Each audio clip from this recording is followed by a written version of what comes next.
पहले दोस्तों target classes में आप सभी का स्वागत है। आज की क्लास में हम बेसिक कंप्लीट इंग्लिश ट्रांसलेशन सीखने वाले हैं, तो बड़ी ध्यान से आज की क्लास को समझिएगा। ठीक है, एकदम इजी से स्टार्ट करेंगे। जो भी बच्चे इंग्लिश से डरते हैं उनके लिए आज का क्लास बहुत ही इंपॉर्टेंट होने वाला है। जैसा कि आप यहाँ पे देखिए, यहाँ पे अभी हम लोग क्या पढ़ने वाले हैं, वर्ब का टू बी फॉर्म। वर्ब का टू बी फॉर्म यानी प्रेजेंट में इज एम आर कैसे सेंटेंस में कैसे इस्तेमाल करते हैं, पास्ट में जो टू बी फॉर्म होता है वाज और होता है, इसको कैसे सेंटेंस में इस्तेमाल किसके साथ करते हैं, और विल भी फ्यूचर के लिए इस्तेमाल करते हैं कैसे। देखिए यहाँ पे स्ट्रक्चर यहाँ पे लिखा हुआ है। सबसे पहले आपको सब्जेक्ट लिखना है, सब्जेक्ट के बाद वर्ब का टू बी फॉर्म, यही पहले प्रेजेंट का देखेंगे, पास्ट का देखेंगे और फिर फ्यूचर का देखेंगे। इस वाला ऑब्जेक्ट इस्तेमाल करेंगे। जैसे एग्जांपल मैं बोल रहा हूँ कि वो एक लड़का है, मैंने बोला क्या, वो एक लड़का है, तो वो काम क्या होगा, ही। अब सब्जेक्ट क्या है, सिंगुलर। प्रेजेंट की बात कर रहे हैं, तो प्रेजेंट में से इज एम आर में से कहेंगे।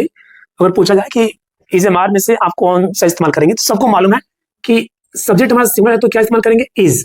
ही इज, वह है। जैसे एक ही सेंटेंस को हम पास नहीं कर सकते। अगर बोले कि वो एक लड़का है, वो एक लड़का था, वो एक लड़का होगा, तो ये सेंटेंस अपने आप में गलत हो जाएगा। क्यों? क्योंकि जो आज लड़का है वो कल भी लड़का था और आने वाले कल में भी लड़का रहेगा, तो सेंटेंस को चेंज करते हैं। वो एक विद्यार्थी है, तो ही इज सब्जेक्ट हो गया, वर्ब का टू बी फॉर्म हो गया। अब ऑब्जेक्ट बचा है, तो ही इज ए स्टूडेंट, क्योंकि वो सिंगुलर है इसलिए आर्टिकल हमने क्या लगा, आर्टिकल ए का इस्तेमाल करना जरूरी पड़ जाता है। तो ये हो गया ही इज ए स्टूडेंट। अगर सब्जेक्ट में क्या लेता है, यहाँ पर सब्जेक्ट में आई लेता, तो प्रेजेंट में इज एम आर से आई के साथ क्या लगता है मालूम आपको, एम लगाना है। तो क्या हो जाएगा, आई एम ए स्टूडेंट, मैं एक विद्यार्थी हूँ। तो सिंगुलर सब्जेक्ट के साथ इज लग गया, आई के साथ एम लग गया। अगर सब्जेक्ट हमारा क्या हो, बहुवचन हो, प्लूरल क्या हो। फॉर एग्जाम्पल जैसे कहेंगे हम लोग विद्यार्थी हैं, तो वी के साथ क्या लगाएंगे, बहुवचन सब्जेक्ट है तो आर लगाएंगे। ठीक है, तो वी आर। अब क्या यहाँ पर ए लगाएंगे, हम विद्यार्थी हैं, क्योंकि हम कई हैं तो हम जितने हम सब विद्यार्थी हैं, तो विद्यार्थी भी कई होंगे, इसलिए आप ए नहीं लगाएंगे। बहुवचन नाउन के पहले ए नहीं लगता। ठीक है, तो वी आर स्टूडेंट, उल्टा हम क्या कर देंगे, जो हमारा ऑब्जेक्ट है उस सब्जेक्ट को डिनोट कर रहा है, जो ऑब्जेक्ट है सब्जेक्ट को डिनोट कर रहा है, मतलब जो ऑब्जेक्ट है वही सब्जेक्ट है। तो अगर ये बहुवचन है तो ये भी क्या होना चाहिए, बहुवचन होना चाहिए। इसलिए यहाँ पे क्या लग गया, यस लग गया, और एक क्या हो गया, यहाँ से गायब हो गया। इतनी बात समझ में आ रही है? चलिए, ये तो हो गया प्रेजेंट में इज एम आर, तीन हो गया। अब इसी सेंटेंस को पास्ट में कर देते हैं, प्रेजेंट में हो गया, और इसी सेंटेंस को पास्ट में करेंगे। तो अगर सब्जेक्ट क्या है, सिंगुलर, तो इज के जगह पे आप क्या लगाएंगे, वाज लगाएंगे। तो ही वाज, ऑब्जेक्ट सेम रखेंगे। ठीक है, सब्जेक्ट ऑब्जेक्ट सेम रखेंगे, केवल हम क्या चेंज करेंगे, वर्ब का टू बी फॉर्म जो समय बताता है, प्रेजेंट पास्ट और फ्यूचर। अभी हम पास्ट में, ही वाज ए स्टूडेंट, इसका मतलब क्या हो गया, वो एक विद्यार्थी है नहीं, वो एक विद्यार्थी था। ठीक है, तो ही वाज ए स्टूडेंट, वो एक विद्यार्थी।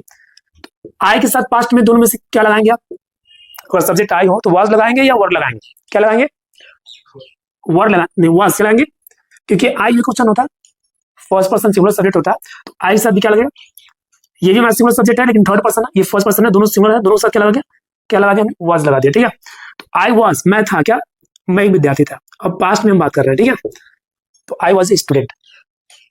अब सब्जेक्ट लेते हैं, बहुवचन लेते हैं, वी, हम लोग विद्यार्थी थे, तो वी के साथ वाज और वर्ड में से, क्योंकि सब्जेक्ट हमारा बहुवचन है तो वर्ड भी कैसा होना चाहिए, बहुवचन होना चाहिए, इसलिए वाज नहीं लगेगा, क्या लगेगा, वर। क्या लगेगा, वी वर, हम थे क्या, विद्यार्थी थे, तो वी वर स्टूडेंट्स।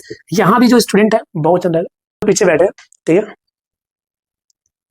और मैं अलाउ कर रहा हूं कि मैं उनको माइक दे रहा हूं, अगर आप चाहें तो कोई बोलना चाहें तो आप बिल्कुल बोल सकते हैं और बिंदास बोल सकते हैं। ठीक है, माइक चालू हो चुका है, अब हाथ में ले लीजिए इसको, सही बोलना हो तो आप बोलेंगे, कोई सवाल पूछना हो, कुछ बताना हो। जैसा कि हमने क्या देखा, टू बी फॉर्म प्रेजेंट में सिंगुलर सब्जेक्ट आई के साथ भी देख लिया कि क्या लगा, और बहुवचन सब्जेक्ट भी देख लिया। पास्ट में सिंगुलर सब्जेक्ट देख लिया और प्लूरल सब्जेक्ट देख लिया कि क्या हम लोग लगाते हैं, वो कौन सा वर्ब लगाते हैं। अब फ्यूचर करना हो, अगर यही सब्जेक्ट हमारा हो, ही, आई और वी, तो देख रहे हैं फ्यूचर में वर्ब का टू बी क्या होता है, विल बी। तो सब में यहां से जो वर्ब उठा के इसमें रखा या इसमें रखा, सबको वर्ब टू बी को हटा करके ये यहाँ पे क्या है, यहाँ पे ये क्या है, वर्ब का टू बी फॉर्म। ठीक है, तो जब इन सेंटेंस को फ्यूचर करना हो तो आप इनको हटा के केवल क्या लगा दीजिए, विल बी। जैसे एग्जांपल मैं बोलूं कि वो एक विद्यार्थी होगा, फ्यूचर में परमानेंटली वो विद्यार्थी बन जाएगा। यही सेंटेंस अगर हमें फ्यूचर में बोलना हो तो ये जो वर्ब का टू बी फॉर्म ब्रैकेट में मैंने किया है, इनको हटा करके हम क्या लगा देंगे? विल बी लगा देंगे। जैसे यहाँ पे he will be a student, I will be a student, we will be a. Student. यहाँ मिस्टेक हो गया क्योंकि ए नहीं है यहाँ पे, जी सर। तो we will be student, students.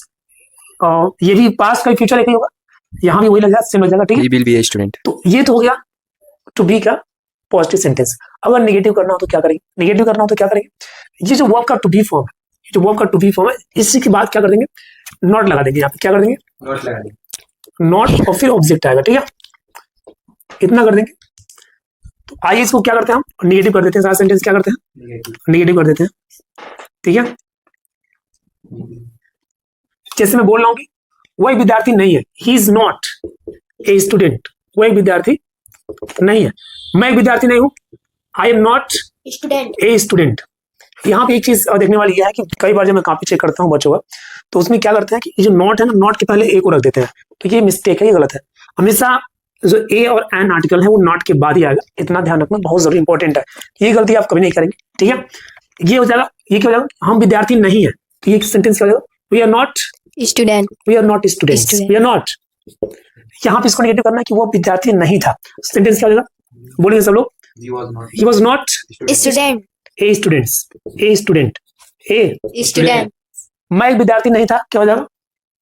I was not a student, a student, A student, I was not a. students. हम लोग विद्यार्थी नहीं थे, We were not students, we are not students. Students. ठीक है, तो ये तुमने कर लिया नेगेटिव सेंटेंस, पॉजिटिव कर लिया, नेगेटिव कर लिया। अब इसको करना इंट्रोगेटिव। क्या करना? इंटरगेटिव। और एक चीज और यहाँ पे ध्यान देंगे, यहाँ फ्यूचर में तो हेल्पिंग वर्ब है, तो नॉट लगाना हो तो हमेशा दोनों के बीच पहला जो हेल्पिंग वर्ब है उसी के बाद लगाना। ठीक है, भले 3 या 4 हेल्पिंग वर्ब हो, पहले हेल्पिंग वर्ब के बाद क्या करना? नॉट लगाना। तो अगर मैं इसको फ्यूचर करूं कि वह विद्यार्थी नहीं होगा, वह विद्यार्थी नहीं होगा, तो क्या हो जाएगा? He will not Be Be a a student. वह विद्यार्थी नहीं होगा। नहीं होगा। ठीक है, इसको फ्यूचर में नेगेटिव करेंगे, क्या हो जाएगा? I will not a student, be a student. मैं विद्यार्थी नहीं रहूंगा, मैं विद्यार्थी नहीं रहूंगा। अगर मैं इसका करूं तो क्या हो जाएगा? हम विद्यार्थी नहीं रहेंगे, we Will be not be student. Student. हम विद्यार्थी नहीं रहेंगे, हम विद्यार्थी। तो पॉजिटिव नेगेटिव देख लिया प्रेजेंट पास्ट फ्यूचर का। अब इंट्रोगेटिव देखना है, क्या देखना? जब इसको इंट्रोगेटिव करेंगे, प्रेजेंट को पास्ट को फ्यूचर को जब इंट्रोगेटिव करेंगे तो इज़मार है, वाज वर है और विल भी है। जब इसको इंट्रोगेटिव करेंगे तो कैसे करेंगे? तो बी फॉर्म का पॉजिटिव सेंटेंस, नेगेटिव सेंटेंस देख लिया। इंट्रोगेटिव में हमेशा कंफ्यूजन होता है, तो इंट्रोगेटिव सेंटेंस 2 प्रकार का होता है। एक होता है सिंपल इंट्रोगेटिव जो हमेशा हेल्पिंग वर्ब से स्टार्ट होता है, और एक होता है डबल इंट्रोगेटिव सेंटेंस जो हमेशा क्वेश्चन वर्ड जैसे what, when, why, where, who, whom से शुरू होता है। यहाँ पे सबसे पहले हम समझेंगे इंट्रोगेटिव का। इंट्रोगेटिव को समझने के लिए आपको पॉजिटिव सेंटेंस को भी समझना जरूरी है। जैसे यहाँ पे सब ध्यान दें, यहाँ देखना है कि ही इज ए स्टूडेंट में इज क्या है? वर्ब है, टू बी फॉर्म है, हेल्पिंग वर्ब है, ऑक्सिलरी वर्ब है। क्या ऑक्सिलरी वर्ब को ही हम हेल्पिंग वर्ब कहते हैं। तो यहाँ पे इसका हेल्पिंग वर्ब है। ही इज नॉट किया तो इसके बाद नॉट लगा लिया। अब जब मैं कहूंगा कि सवाल पूछूंगा क्या वो एक विद्यार्थी है, तो यहाँ जो पॉजिटिव सेंटेंस का जो हेल्पिंग वर्ब है, बस इसी को उठा करके हम सब्जेक्ट के क्या करेंगे? पहले कर लेंगे, और सेम सेंटेंस रहेगा। तो इज ही ए स्टूडेंट हो गया, इसका मतलब हुआ कि क्या वह एक विद्यार्थी है। ठीक है, सपोज कि सिंपल इंट्रोगेटिव सेंटेंस का हमें क्या देना हो, जवाब देना पड़े, तो इसको कहते हैं यस या नो टाइप क्वेश्चन। क्या बोलते हैं? यस या नो टाइप क्वेश्चन बोलते हैं। पर इसका जवाब जब भी आप देंगे तो या तो यस से शुरू करेंगे जवाब देना, नहीं तो नो से। जैसे इसका जवाब अगर आपको पता है कि हाँ वो एक विद्यार्थी है, तो आप बोलेंगे हाँ, क्या बोलेंगे? इसका जवाब देंगे yes, he is a student, he is a student. वो एक विद्यार्थी है। अगर इसका जवाब आपको निगेटिव देना है कि नहीं वो एक विद्यार्थी नहीं है, तो किससे शुरू करेंगे? No, he is not a student, is not a student. वो एक विद्यार्थी नहीं है। तो ये होता है यस या नो टाइप क्वेश्चन, और उसका जवाब ऐसे देते हैं जो आपको देना हो यस या नो में, बस उसको यस नो लगा करके इसी सेंटेंस को हम पॉजिटिव कर देते हैं, जैसे यहाँ पे है। ठीक है, अब यहाँ देखेंगे ये सेम सेंटेंस यहाँ पे है कि नहीं? सेम सेंटेंस है ना? सेम है। और जब नाम में जवाब दिया है तो नो कहने के बाद ये सेम सेंटेंस यहाँ पे उतार दिया, सेम है। तो ये बात आप ध्यान रखेंगे कैसे interrogative sentence, simple interrogative sentence कैसे बनाते हैं। ये तो अभी इसका हो गया। अगर हम पास्ट में करते तो जहां इज है वहां वाज लगा देते, अब सवाल ये है कि फ्यूचर में होता तो फिर क्या करते? फ्यूचर में अगर होता तो यही हम पहले किया होता। हो गया? क्या कर देंगे? ध्यान दोस्तों, फ्यूचर में होता तो विल बी को पहले लगाते। क्या करते? विल बी को पहले लगाते। पॉजिटिव सेंटेंस को समझ लिया। और कंसेप्ट ये केवल इसे मार्क करना ही है, जितना हेल्पिंग वर्ब आने वाला है पूरे इंग्लिश में सबका कंसेप्ट यही है कि पॉजिटिव है तो subject plus verb plus object. ठीक है, यहाँ तो हमने नेगेटिव दिया है, अभी इसको मिटा देते हैं। क्या है? Subject plus verb plus object. ठीक है, नेगेटिव करना हो तो हेल्पिंग वर्ब के बाद नॉट लगा लिया, इंट्रोगेटिव करना हो तो हेल्पिंग वर्ब को सब्जेक्ट क्या किया पहले कर लिया। और जब इसका जवाब देते हैं इसको यस या नो टाइप का क्वेश्चन कहते हैं, यस या नो टाइप का क्वेश्चन कहते हैं। क्यों? क्योंकि ये हेल्पिंग वर्ब से स्टार्ट हुआ। ठीक है, और इसका जवाब यस या नो में देते हैं। अगर हमें जवाब देना है तो यस बोल करके इसी सेंटेंस को हम पॉजिटिव कर देते हैं, यानी हेल्पिंग वर्ब को उठा के सब्जेक्ट के आगे ला देते हैं। ठीक है, आगे ला देते हैं इसके यहाँ पे।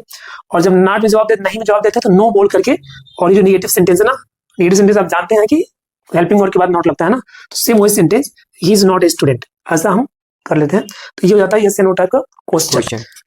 अगर विल भी, अगर देखा जाए, अगर मैं इसको विल भी करता, क्या करता?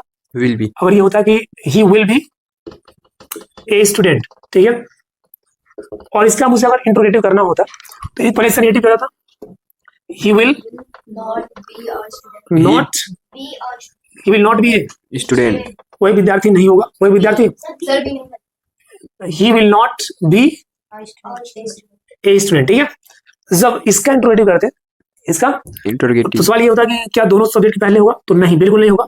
केवल जो पहला हेल्पिंग वर्ब है जो विल, क्या विल, ये सब्जेक्ट पहले होता और बी अपनी जगह होता, ए अपनी जगह होता, बाकी सब अपनी जगह होते। ठीक है, तो will he be a student, क्या वो विद्यार्थी होगा? जब इसका जवाब देना हो तो फिर वही फंडा है कि पहले यस में जवाब देना है तो यस लिख करके पॉजिटिव सेंटेंस को यहाँ लिख देंगे और नो बोल के नेगेटिव सेंटेंस को यहाँ लिख देंगे, तो ये जवाब भी हो जाएगा, सवाल भी हो जाएगा। ठीक है, तो ये तो हो गया हमारा वर्ब का टू बी फॉर्म। अब हम पढ़ेंगे वर्ब का टू हैव फॉर्म।